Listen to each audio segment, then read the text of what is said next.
you realize all that glitters is not gold. Even salt looks like sugar. So be careful of what you put to your mouth.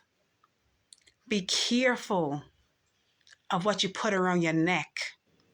Because some of those chains that looking like gold chains are really chains of bondage and captivity. And you will find yourself like a dog on a leash, being drawn around to places that you would never go. Operation Destination. Got a situation. Operation Destination. Need a solution. Watching Hearts TV.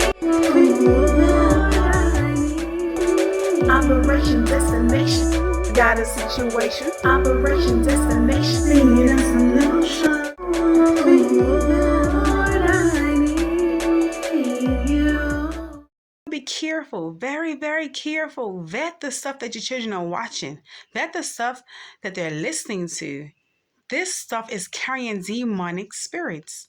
There are persons that are creating this stuff that have gotten these dreams and visions, and they're order writers straight from hell. Like, I know you've heard of J.K. Rowling, the author of Harry Potter. She said she had dreams. It did not come from anything good. It came from the kingdom of darkness. Spells are in Harry Potter that are actual spells, and then children are going around and they're saying these things, and they don't know what they're doing. They don't know what will along to happen to us. I mean, I watched some of Harry Potter when I was younger. Didn't know, but would I let my children watch it today? Not even a spin-off or a parody. No, I would not. So we have to be careful because we open doors and we invite guests in our lives that, believe me, are very hard to get rid of, very hard to kick out, especially if we don't know how to do it, especially if we don't know how to renounce and how to seek forgiveness, and just the amount of fasting and prayer it took for me to get free. So you have to be very careful. Very careful. Guard your gates. Guard your heart.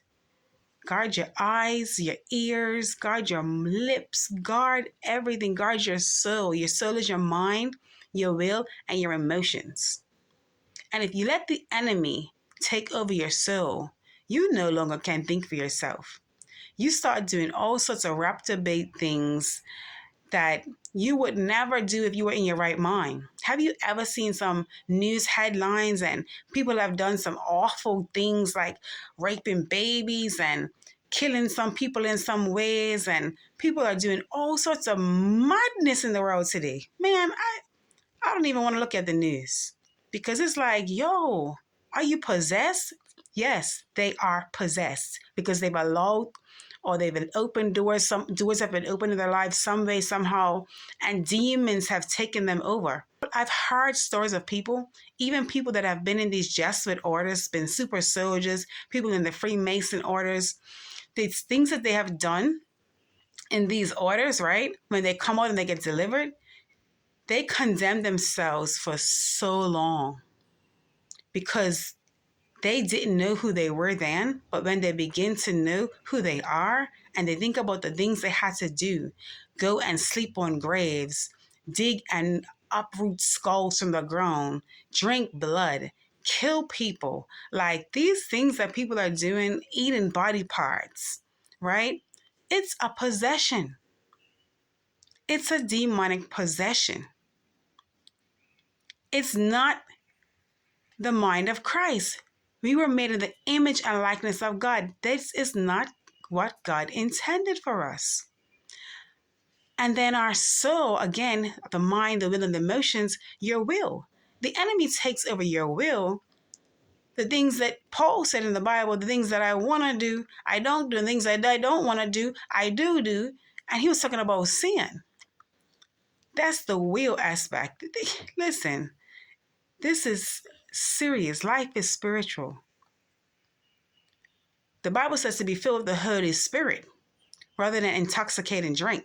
Like alcohol, there are so many ways we can open up doors to the enemy, right? And your emotions, finally, the way you feel. The Bible says the joy of the Lord is your strength. That's Nehemiah 8:10. You have people that are depressed, stressed, to the point where they're killing themselves.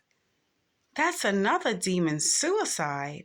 People around here raging, mad. You ever go through some traffic and there's somebody with some like road rage and the shouting, and you're like, yo, bro, did you wake up on the right side of the bed this morning? Like, what's that for?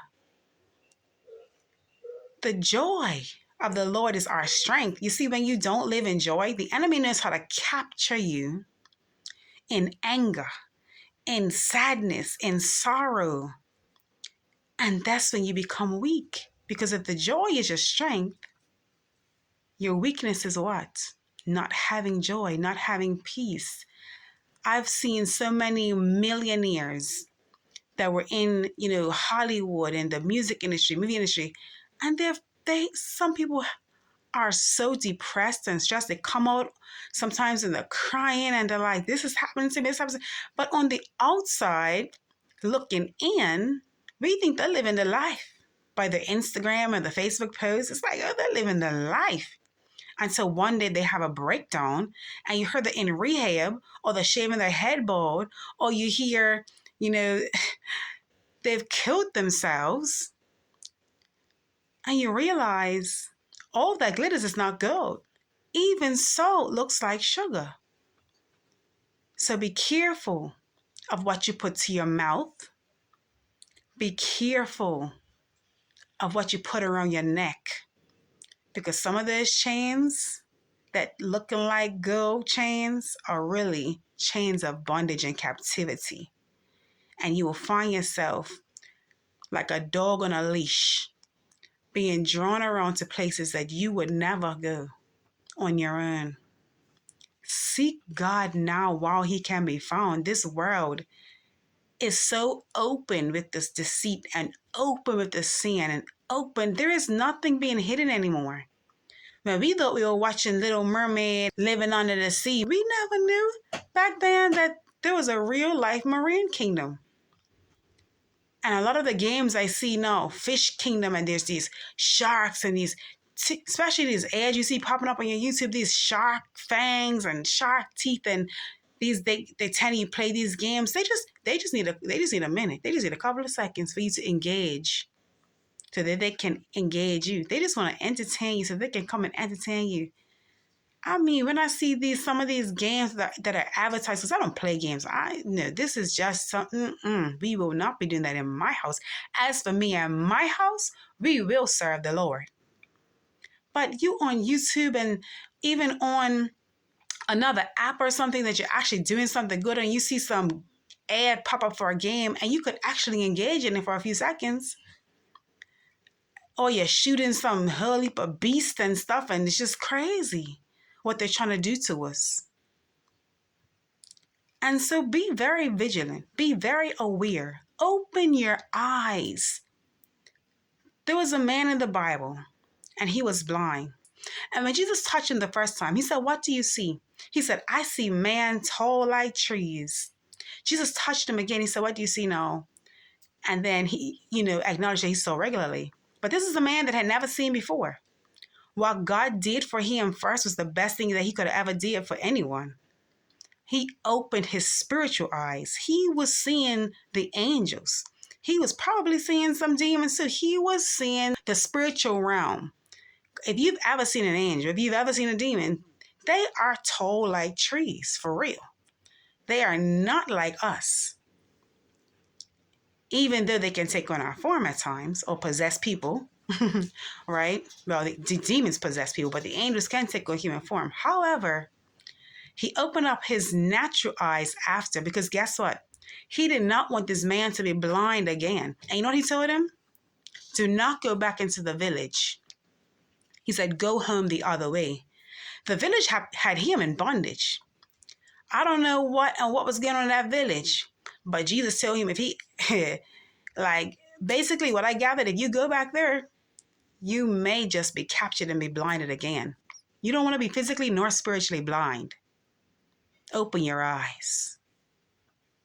Operation Destination. Got a situation. Operation Destination. Singing us some little shine. Watching Hearts TV. Operation Destination. Got a situation. Operation Destination. Singing us some little shine.